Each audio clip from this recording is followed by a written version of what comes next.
Isabella Martinez, that's my name.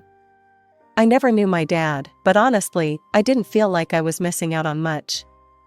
Mom worked her ass off to keep food on the table and a roof over our heads.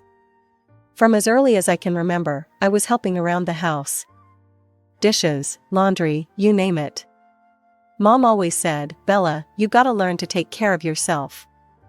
The world ain't gonna do it for you." Those words stuck with me. Our apartment was small, but it was home. The sound of Mom's ancient sewing machine was the soundtrack to my childhood. She'd stay up late, mending clothes for extra cash. I'd often fall asleep to its rhythmic hum.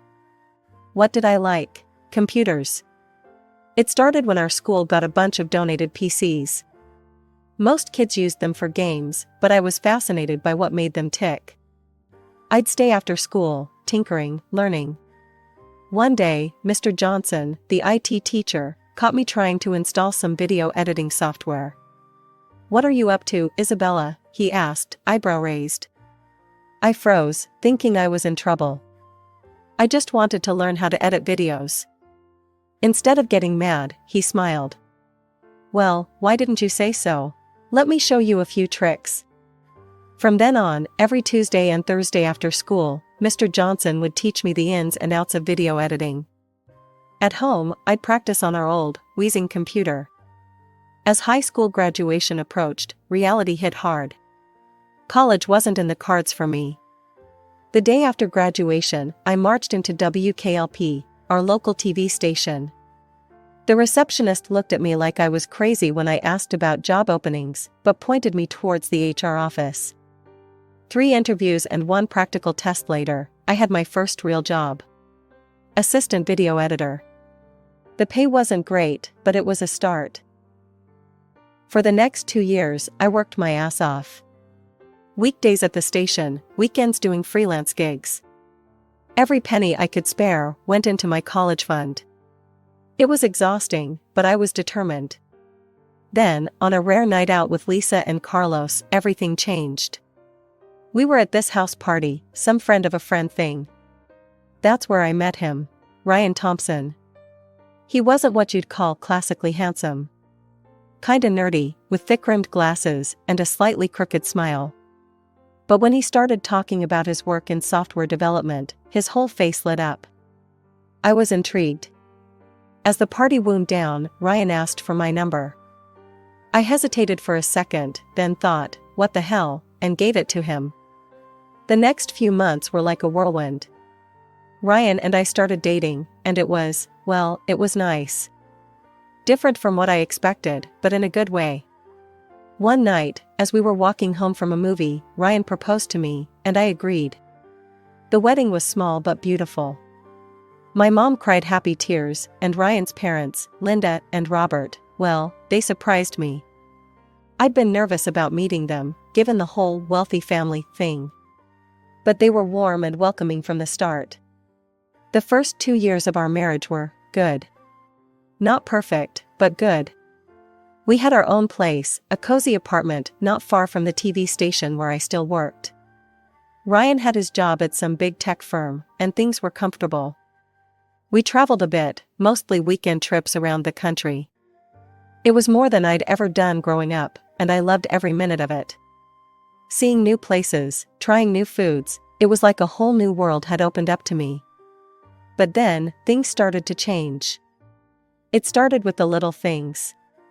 Ryan would sigh when I talked about work, or roll his eyes when I got excited about a new editing technique I'd learned. Then more. The first time he made an excuse not to take me to a work party, I didn't think much of it. "It's just a boring office thing," he said. "You wouldn't enjoy it." But then it happened again and again. One night, I overheard him on the phone with a coworker. "Yeah, just me tonight. You know how it is. Bella's not really into these kinds of events."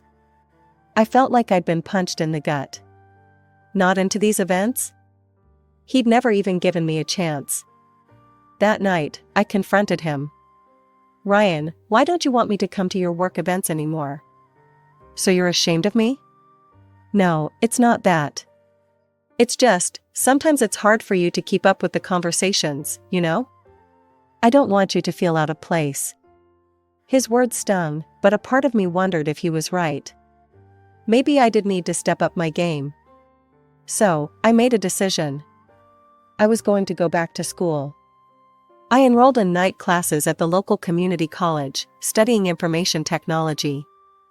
It was tough, balancing work and school and my marriage, but I was determined to make it work. But even as I worked my ass off to improve myself, things with Ryan kept getting worse. The cold shoulder turned into open contempt. The man I married seemed to be disappearing before my eyes, replaced by someone I barely recognized. And then came the night that changed everything. I'd just gotten home from a late class, exhausted but feeling good about acing a test. Ryan was in the living room, a glass of whiskey in his hand. "Where have you been?" he demanded. "Class, remember? I told you I had a big test tonight." He scoffed. "You're a fool and a hillbilly, Bella. And no amount of schooling is going to change that." I felt like I'd been slapped. But before I could respond, I heard a gasp from the doorway. Linda and Robert was standing there, a look of horror on their faces. Linda leaned forward, her eyes flashing. "How dare you talk to your wife like that? Ryan, we raised you better than this." "You don't understand," Ryan said, his voice rising. "Do you know how embarrassing it is to have a wife who can't even keep up with basic conversations at work events?" I flinched, but Robert's next words shocked us all into silence. "Embarrassing?" he thundered. "Let me tell you about embarrassing, boy. Your grandfather, my father, didn't have a lick of formal education. He was born in the poorest part of town, worked his fingers to the bone to give me a better life. So don't you dare sit there and act like you're some kind of aristocrat." I felt a rush of warmth towards my in-laws, but Ryan's next words froze it in its tracks. "I'll behave how I see fit," he spat. "This is my life, my marriage." After his parents left, Ryan started going away more often. "Weekend trips with friends," he'd say, not even bothering to invite me anymore. I threw myself into work and school, taking on extra weekend gigs to fill the lonely hours. Then, my mom got sick. Cancer, the doctors said. It was aggressive, and within months, she was gone. I felt lost, adrift without my anchor. Ryan was barely there, offering awkward pats on the back instead of the comfort I craved. In my grief, I found myself turning to Linda more and more. She'd call to check on me, invite me over for tea, just sit and talk with me for hours. It was the motherly comfort I desperately needed. But this only seemed to infuriate Ryan more. One night, after I'd spent the afternoon at his parents' house, he exploded. "Why are you always over there?" he yelled. "Are you trying to turn my parents against me?" I was stunned. "What? No, Ryan. I needed someone to talk to." I went to bed that night with tears in my eyes, wondering how things had gone so wrong. A few weeks later, I started feeling off. Exhausted all the time, nauseous in the mornings. At first, I chalked it up to stress and grief. But as the symptoms persisted, a different possibility started to form in my mind. I bought a pregnancy test on my way home from work one day, my heart pounding as I waited for the results. When those two lines appeared, I felt a mix of joy and terror. A baby. We were having a baby. That night, I waited nervously for Ryan to come home.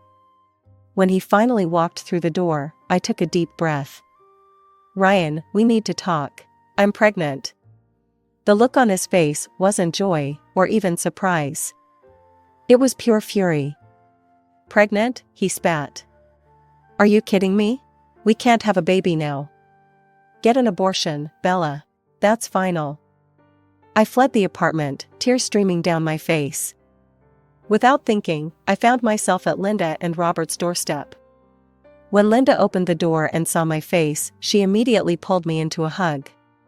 Through my sobs, I told them everything.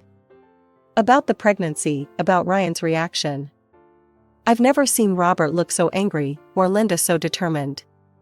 You listen to me, Isabella, Linda said, holding my face in her hands. This is your decision. If you want this baby, we'll support you every step of the way. Ryan be damned.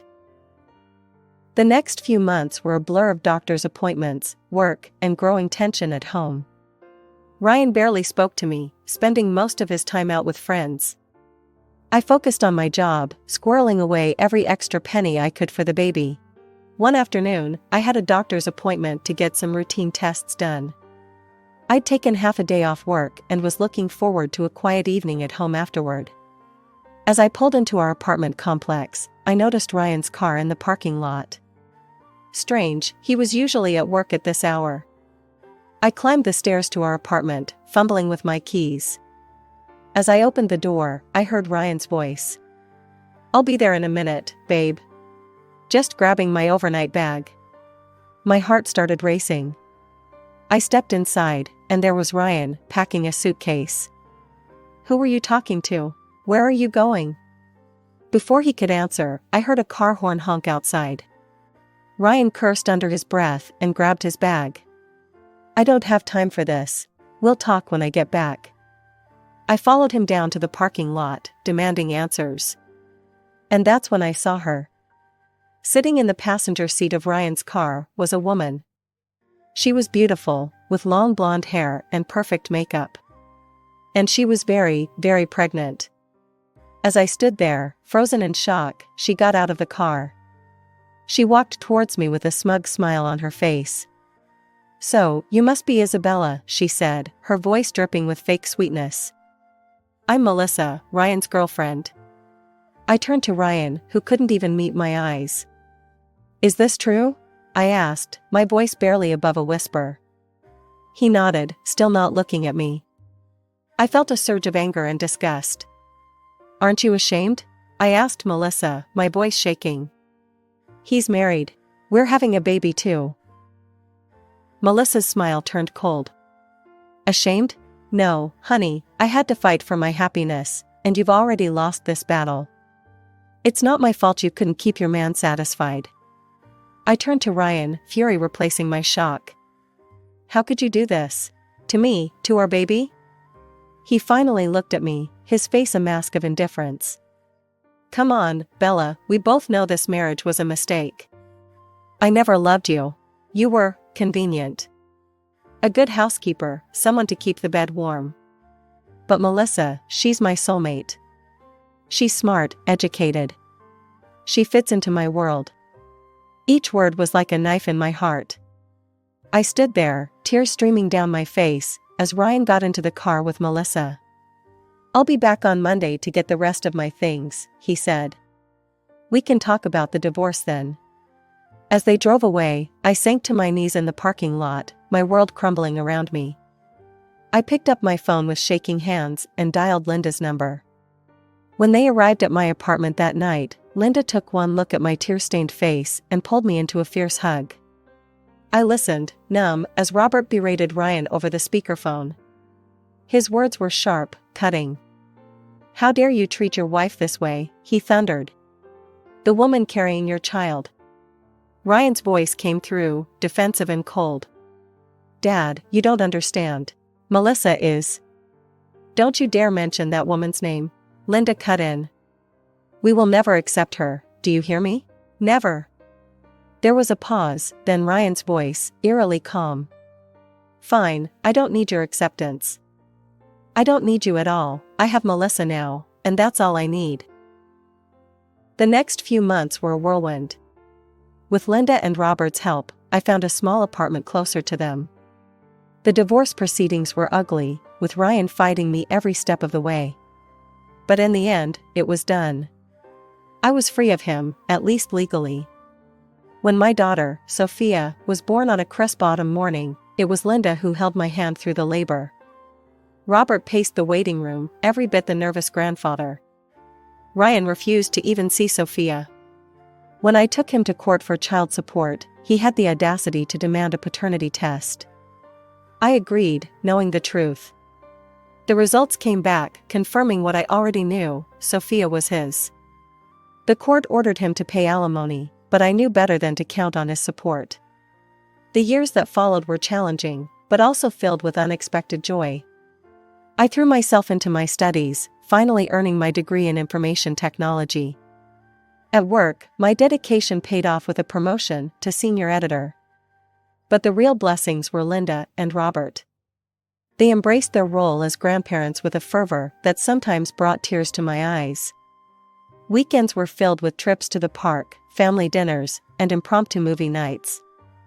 They were the family I'd always dreamed of, and Sophia adored them. 5 years flew by in a blur of bedtime stories, scraped knees, and proud moments. Sophia was growing into a smart, kind little girl, with her grandmother's smile and her grandfather's curiosity. Then, one ordinary Tuesday, everything changed again. Robert collapsed at home. The diagnosis was grim: advanced pancreatic cancer. The doctors gave him months, maybe weeks. I threw myself into helping Linda care for him. Work, Sophia, my own needs, everything took a back seat. Robert had been more of a father to me than my own had ever been, and I was determined to be there for him until the end. Despite our best efforts, despite the treatments and the prayers, Robert slipped away from us 3 months later. I held Linda as she wept, feeling as though I'd lost my own father. At the funeral, I stood between Linda and Sophia, our hands linked. Ryan didn't show up. I hadn't really expected him to, but his absence was a stark reminder of how far he'd fallen. As the weeks passed, Linda's health began to decline rapidly. The loss of Robert seemed to have drained her will to live. She became frail, often confused, and prone to long bouts of silence. The solution came to me that night as I lay awake, worrying. The next morning, I called my boss and arranged to work remotely. Then I packed up Sophia and our essentials and moved into Linda's house. Our new routine took some adjusting.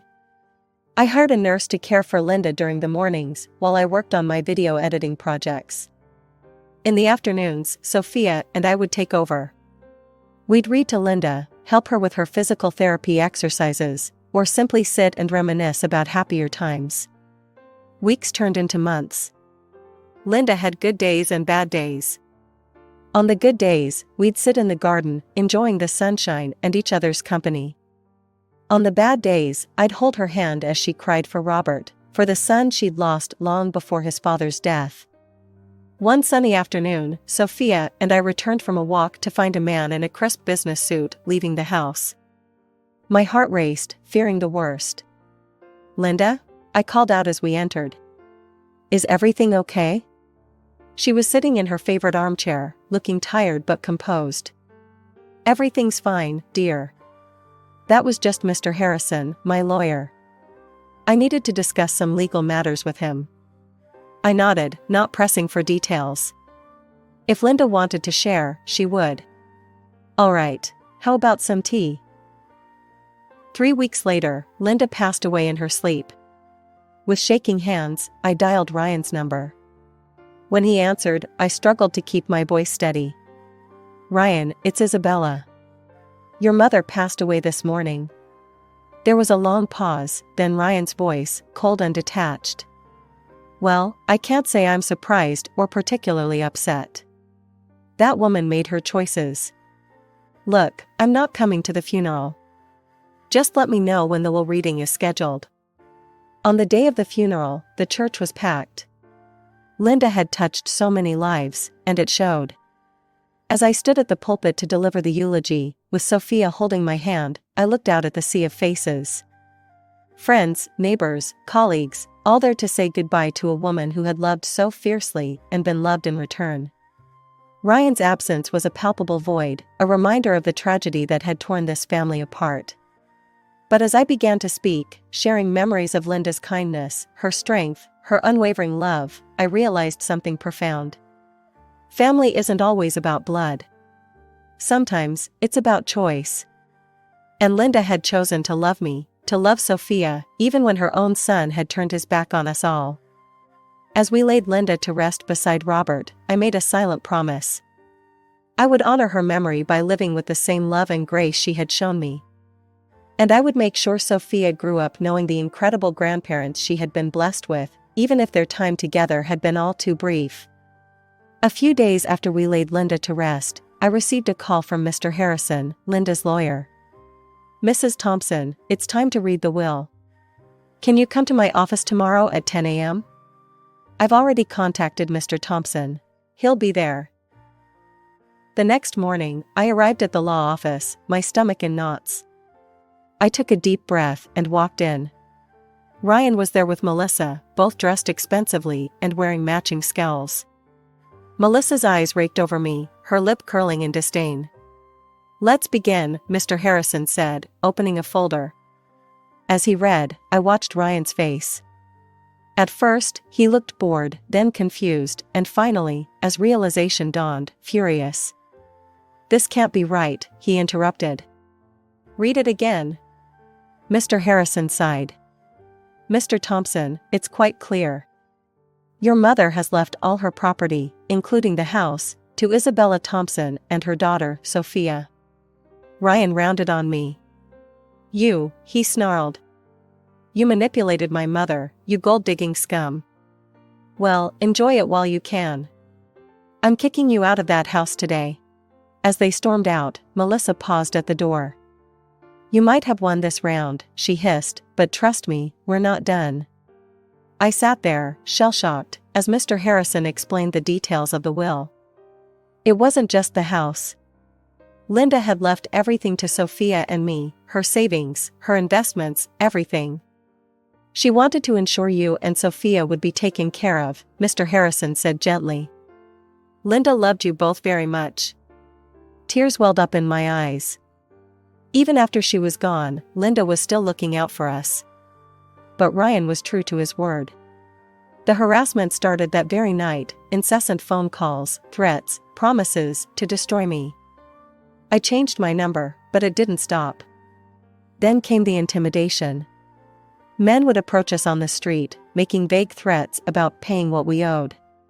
Sophia was terrified, clinging to me whenever we left the house. One day, as a man was making his usual threats, I discreetly hit record on my phone. As soon as he left, I went straight to the police station. The investigation moved quickly. With my recording and testimony, along with statements from neighbors who had witnessed the harassment, the police built a solid case against Ryan. When confronted with the evidence, Ryan's hired thugs quickly turned on him, confirming he had paid them to scare us. I'll never forget the look on Ryan's face when the officer slapped the handcuffs on him. In the end, I was granted a restraining order against Ryan. He wasn't allowed within 500 feet of Sophia or me, or to contact us in any way. That night, as I tucked Sophia into bed, I looked around the room that had once been Linda's sewing room. Now it was filled with stuffed animals and children's books, a testament to the new life we were building. "Grandma and Grandpa are watching over us," Sophia mumbled sleepily, clutching the teddy bear Robert had given her on her 3rd birthday. "Yes, they are," I whispered, kissing her forehead. "And they'd be so proud of you, my brave girl." Life had finally settled into a peaceful rhythm. Sophia was thriving in school, and I had recently been promoted to deputy director at the TV station. Linda and Robert's legacy had given us security, but I was determined to build our own success. One sunny afternoon, as I left work, a familiar figure stepped out from behind a parked car. Melissa, Ryan's wife, looked nothing like the polished woman I remembered. Her hair was disheveled, her eyes red-rimmed. "Isabella, please," she said, her voice breaking. "I need your help." I tensed, ready for another confrontation, but her next words caught me off guard. "Our son is sick. He needs surgery. Please, we need money. Just half of the inheritance." "You don't need it all, do you?" Something felt off. "What's wrong with him?" I asked cautiously. Melissa's eyes darted around. It's his heart. No, his kidneys. The doctors say." As she fumbled through her explanation, I remembered our first encounter, her smug smile as she declared victory in our battle. A cold clarity washed over me. "You know, Melissa," I said calmly, "someone once told me that I had to fight for my happiness. And it looks like you've already lost this battle." Her face transformed, the mask of desperation replaced by fury. You scum, she spat. You owe us that money. It should have been ours. I stood my ground. I don't owe you anything. Now leave, or I'm calling the police.